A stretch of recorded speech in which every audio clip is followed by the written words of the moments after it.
Hello, good morning, students. Please subscribe the channel, drop a like, share, and comment. This is Progressive Monthly Magazine, October 2025, exercise number 3 and 4 on the speed of 100 words per minute. Start.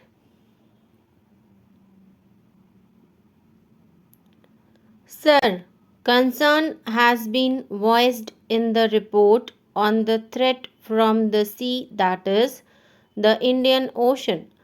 It is so obvious that old colonial countries and those who have a little hand over that outlook have not forgotten the showing of the flag through the old gunboat diplomacy, or now in modern parlance called force diplomacy, especially the superpowers who tend to interact into local disputes and get opportunities for intervention in such matters. No presence of any external powers is what we stand for, and this is what our aim should be. But together with this, we should not neglect the littoral states of the Indian Ocean. Four of these littoral states have got a very modern, well developed submarine arm. Seven of them have got the latest guided missiles, and one of them has made a very big base right next to the neighbor in the west into the Indian Ocean, which looks meaningfully. I am saying this because we should not be caught up in the Diego Garcia affairs, but we should view the whole situation with more practicality. The only way to solve this problem in time to come is to build up our own naval power. In respect of that, I feel in the last few years there has been a little trend of rethinking in the building up of our naval power, but even today, with the allotment to the Navy being only about rupees 175 crores, the ratio of the budget of the Navy is still within 10% of the entire defense budget. Modern countries having a navy worth the name are spending at least one third of their defense budget on the navy. Whatever constraints hold us from doing so is best for the minister to look into. But my plea would be that the Navy deserves much greater attention than it has so far received. I must compliment the Navy for its fine turnout, as I had the privilege of viewing the Naval Review recently held in Bombay, and it certainly was a stirring sight to see the Navy and all its ships displaying very good morale. The task of the Navy, being a dimensional service, is only to defend the country's long coastline, its trade and sea lanes, but also to patrol and keep good watch on potential threats. This is essential for our security.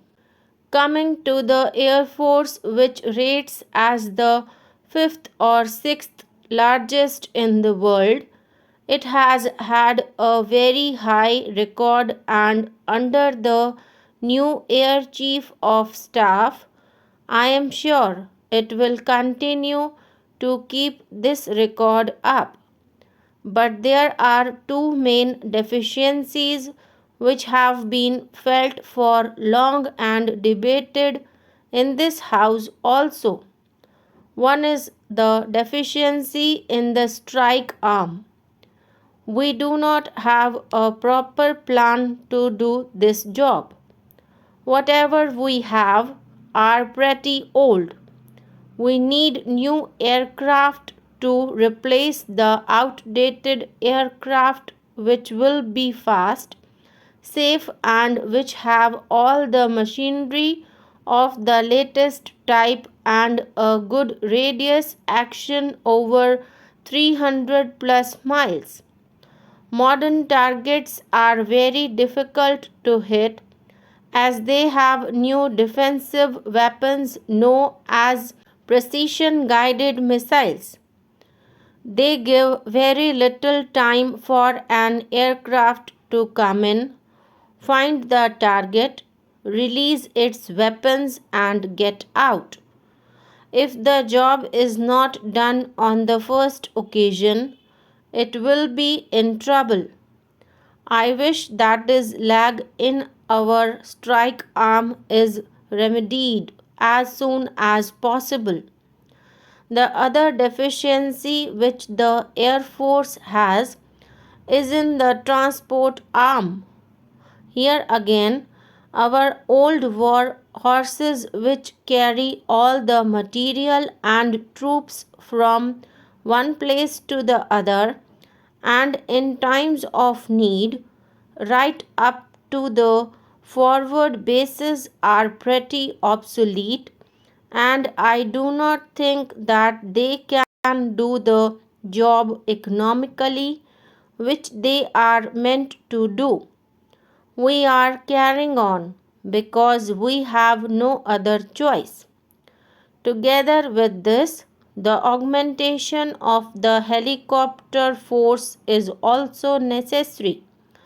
The modern world is using helicopter force in anti-tank roles, in ground support roles, and in the normal rescue and relief operations for which we use them already.